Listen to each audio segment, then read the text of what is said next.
Olá, colegas alimentaristas, estamos aqui de novo. Vamos falar agora, continuar falando, né, sobre os mandamentos alimentaristas.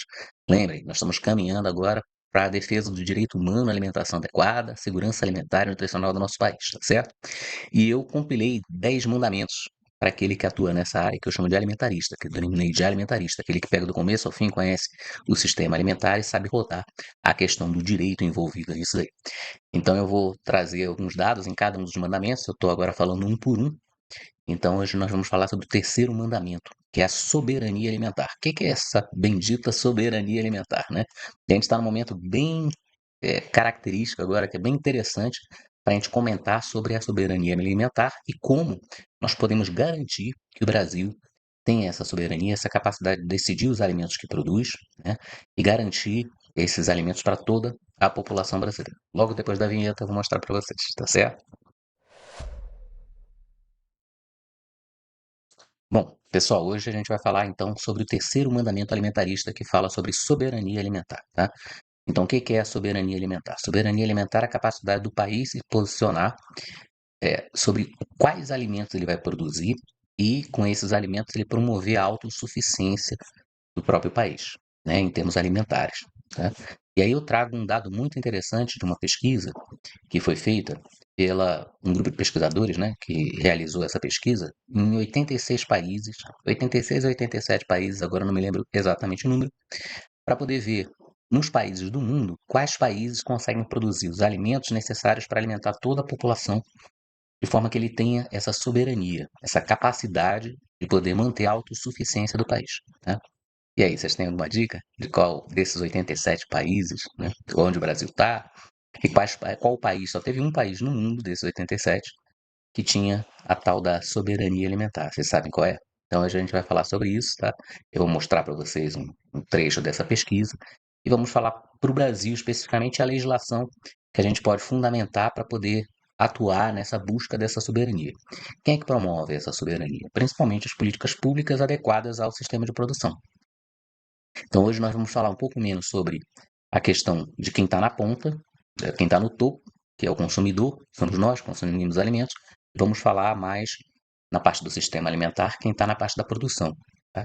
E vamos agora trazer, sair um pouco também, tá, gente? E aí eu vou falar para vocês, tá? Uma coisa que tem afetado muito é a questão ideológica, ideológico-política.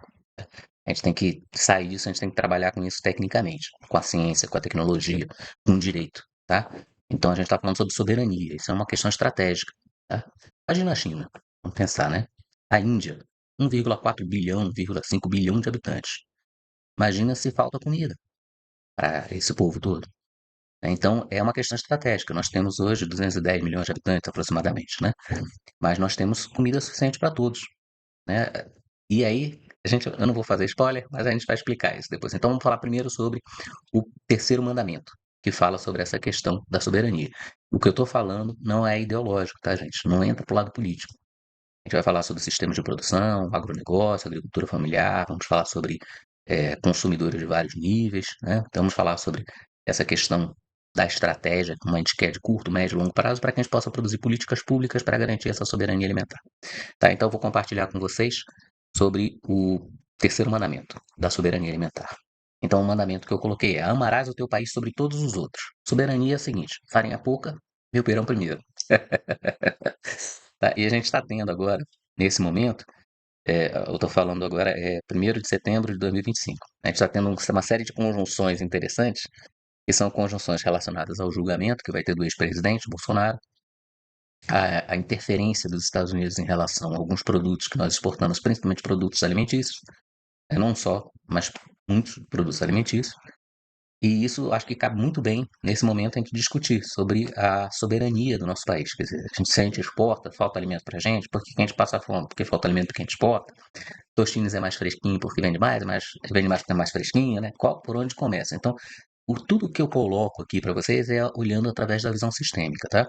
E aí eu trago esses princípios para que fiquem inculcados na sua cabeça e você possa recorrer à lei e buscar aqui dentro da nossa comunidade como você vai operacionalizar isso. Então, amarás o teu país sobre todos os outros e buscará torná-lo autossuficiente em alimentos. Uma nação alimentarista estudiosa desse sistema alimentar, né, que tem orgulho, inclusive, desse sistema alimentar e soberano. Esse é o princípio da soberania alimentar, tá, gente? Então, o que que a gente tem buscado lá de novo, vocês, aqui eu dei um corte, que dei uma pausa assim, porque agora estava passando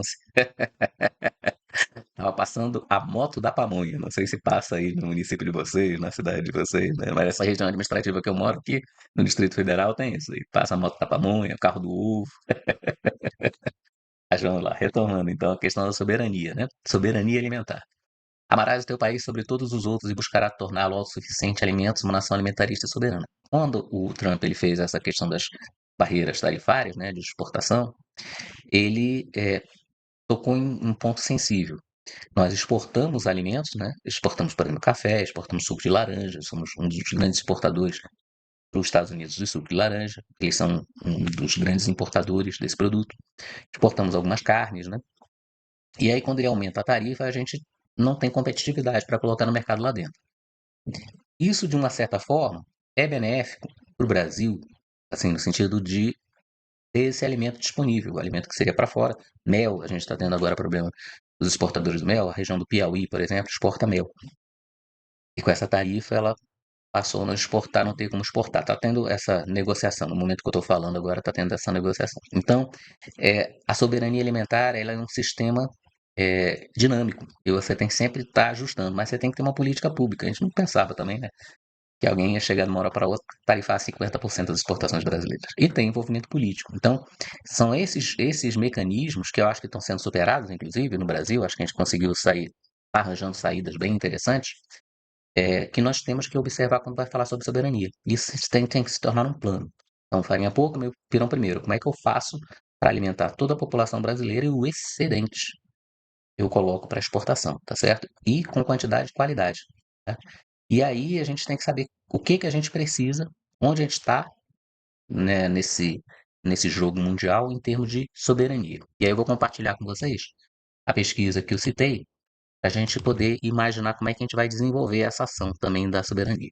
Então, essa pesquisa que eu falei foi publicada lá, acho que no mês de maio, mas saiu no Metrópolis aqui. Apenas um país é autossuficiente em comida no mundo, saiba qual. Estudos sobre países autossuficientes na produção de comida também descobriu que a maioria das regiões estudadas produz carne a mais.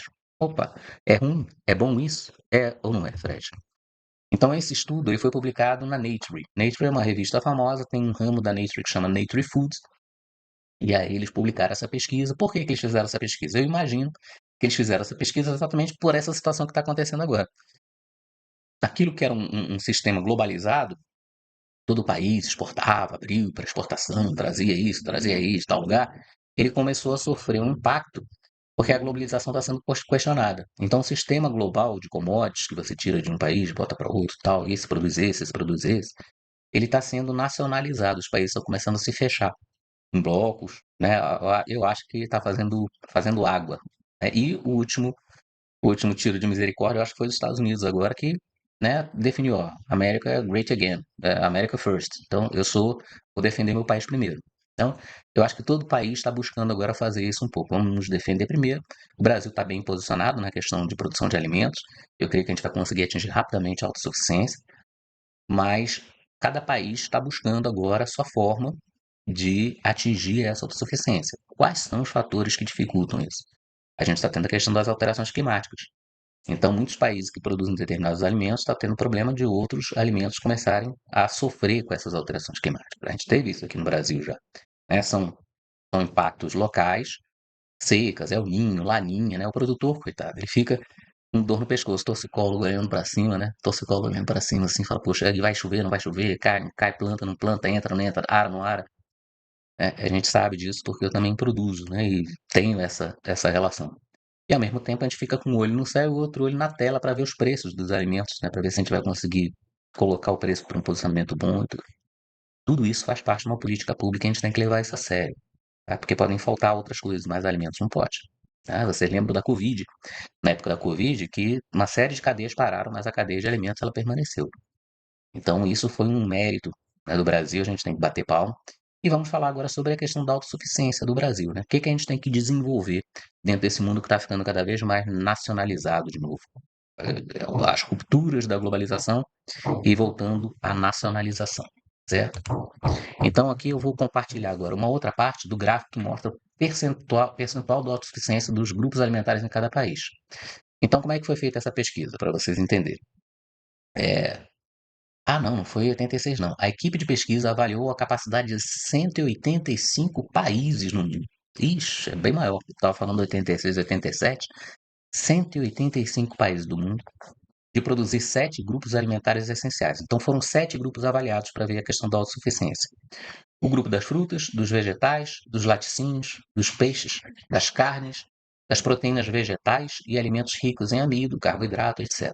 Então, frutas, vegetais, laticínios, peixes, carnes, proteínas vegetais e alimentos ricos em amido, certo? E o que resultou dessa pesquisa, né? Esse gráfico de, de autossuficiência, tá? Eu vou ver se eu localizo essa pesquisa e boto um link lá na descrição. Senão vocês deem uma buscada aí no Google, Dr. Google aí, e verifiquem onde vocês podem encontrar. Mas esse mapa vai estar lá de cima para baixo, aqui da esquerda para a direita, frutas, é, laticínios, dairy, meat, carnes, staples, legumes, nuts and seeds, legumes, nozes e cereais, peixes, vegetais, certo? E aí esses alimentos eles foram fazendo um mapa. O mais vermelho é que tem de 0 a 20%, né? E o azulzinho é que tem 100% de produção. E aí nessa faixa aí você vai tendo alterações. Você pode verificar isso no mapa, tá? Então, de 185 países, 7 grupos foram selecionados e pesquisados. E o resultado é a situação do Brasil. Então, o resultado demonstraram que a Guiana é o único país capaz de suprir as suas necessidades alimentares de toda a categoria, de todas as categorias com sua produção interna. A Guiana não é a francesa que faz fronteira ali com o Amapá, tá, gente? A Guiana inglesa, tá? Sem depender de importações para manter a dieta da população. Aí, olha, gente, dieta da população. Olha como a autossuficiência tem a ver com a soberania. O que a população quer comer? Então a gente vamos pensar na dieta da gente, né? Um tradicional arroz e feijão. Desse eu estou falando genérico, tá? Eu sei que cada estado tem sua característica. É, arroz e feijão, uma carninha, uma verdurinha, que eles chamam da mistura, né? Café da manhã, normalmente um pãozinho com alguma coisa dentro, um leite, café com leite, um pingado e tal.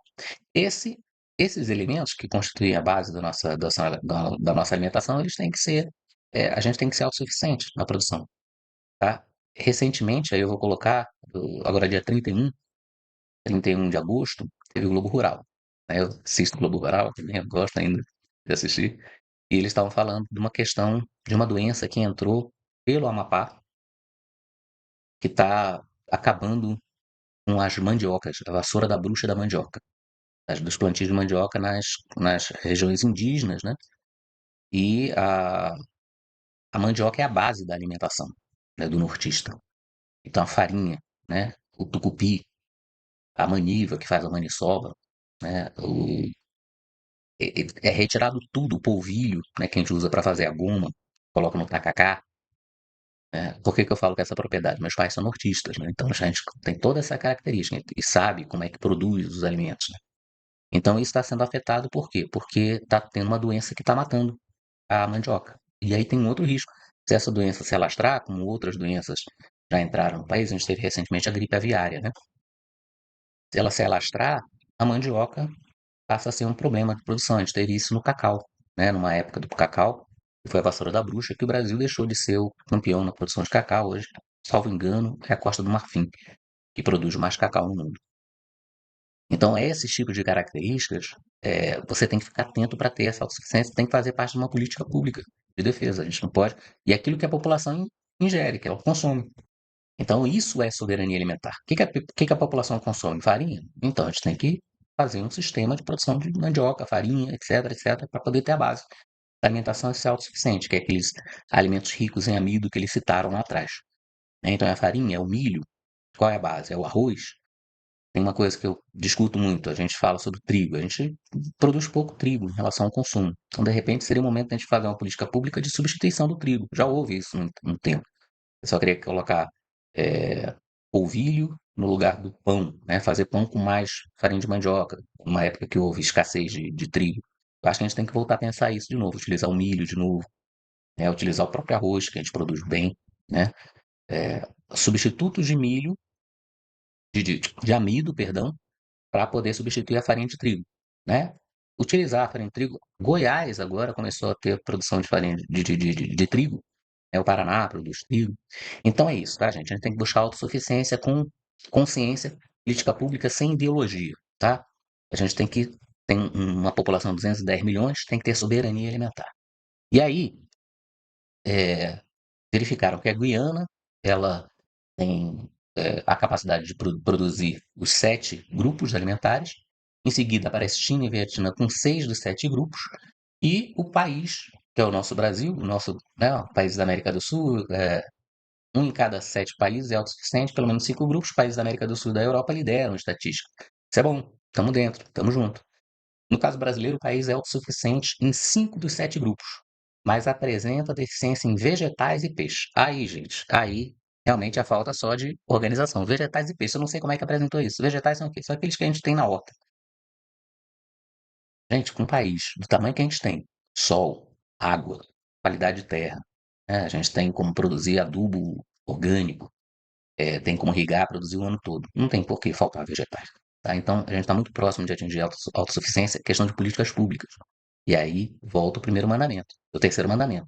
A gente tem que ser autossuficiente, a gente tem que armar nosso país, produzir aquilo que a gente produz, que a gente consome. Nosso, não é ficar trazendo ideia de fora.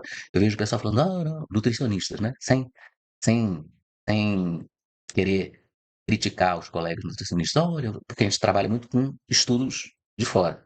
Olha, vocês devem consumir antioxidantes, e vocês devem consumir frutas vermelhas, então vocês devem consumir mirtilo, vocês devem consumir cerejas. Cara, vai comprar mirtilo e cereja para poder consumir. O preço, se você encontrar. Absurdo. Então a gente tem aqui o açaí, a gente tem a jabuticaba. Vamos produzir isso aí, vamos substituir. É aí a hora que a gente tem que ser criativo. Como é que substitui um alimento por outro? Eu falo muito que eu aprendi isso na veterinária. Na veterinária você alimenta, né, faz a nutrição animal e você não tem. Às vezes o preço de um alimento está muito caro para você colocar na ração, você tem que elaborar a ração com outros alimentos e você substitui. É isso que a gente tem que trazer, só que buscando o quê? Soberania alimentar. O que a gente produz aqui dentro, que se der um piti geral, a gente consegue continuar a produzir e entregar aqui para o cidadão, tá certo? Então é esse o primeiro ponto. Então vegetais não faz sentido.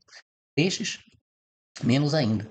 A gente tem uma costa de 3.700 quilômetros, tem água à vontade, tem como criar peixe, tem como pescar, tem como produzir, capturar através de rios. A criação, como a gente tem um clima tropical, está numa faixa tropical, entre os dois trópicos, e tendo água, você consegue uma produção por hectare maior até do que frango de proteína, né? Através da criação. Então, não faz sentido. É só fazer política pública. Já temos uma referência. Então, é seguir para a política pública, certo? Então, eu volto a repetir, tá? A gente tem que seguir esse mandamento e buscar a forma de agir. Amarás o teu país sobre todos os outros. Então, a prioridade da soberania alimentar é o quê? É o meu país primeiro, tá? Não vamos copiar de outros, não. Só se a ideia for boa.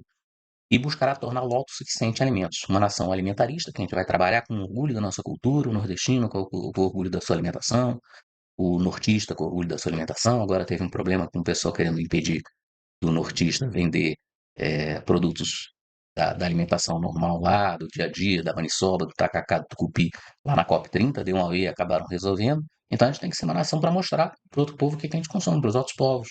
E soberania alimentar, tá, gente?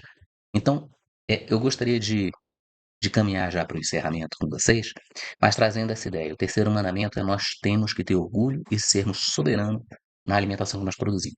Tecnicamente, cientificamente, em quantidade, tirar a parte da ideologia, parar de ficar se comparando com outros países. Agora é o momento de nós olharmos para o nosso país e vermos o que, é que nós podemos produzir. Se você gosta dessa ideia, se você é profissional de direito, se você quer ajudar a fazer isso daí, então você acompanha a gente e vem trocar ideias conosco, tá? Ficou com dúvidas? Tem alguma dúvida com relação a isso, Fred? Muita coisa eu não estou entendendo bem. Coloca a tua pergunta. Eu estou montando agora toda terça-feira um Fredcast, né? Um podcast, onde eu vou responder as perguntas. Como é que vai funcionar? Toda terça-feira, às 19 horas, eu faço uma live. Aí eu vou selecionar durante a semana as perguntas que estão relacionadas com esse assunto, que eu vou falar na live, ou então dos vários temas que eu coloco, faço uma seleção, triagem de temas e vou responder a sua pergunta. Você vai enviar a sua pergunta por áudio ou por texto, vai se identificar de onde você está falando, quem você é, vai evitar de gravar em local barulhento para poder ouvir direitinho e também, gente, não faz um tratado, não faz uma coisa, né, de 2 horas. Então, entre 40 segundos a 1 minuto, você manda essa sua pergunta, tá? O meu WhatsApp é 61 99204 7219. Eu vou estar disponível para responder as perguntas de você. E se você quiser também conhecer mais do nosso trabalho, quiser participar um pouco mais, caminhe conosco, seja um alimentarista. Então aqui eu boto disponível o meu Instagram, frederico.fadc, e meu LinkedIn, Frederico-Cunha-DV, tá certo? Por qualquer um desses você vai chegar até mim.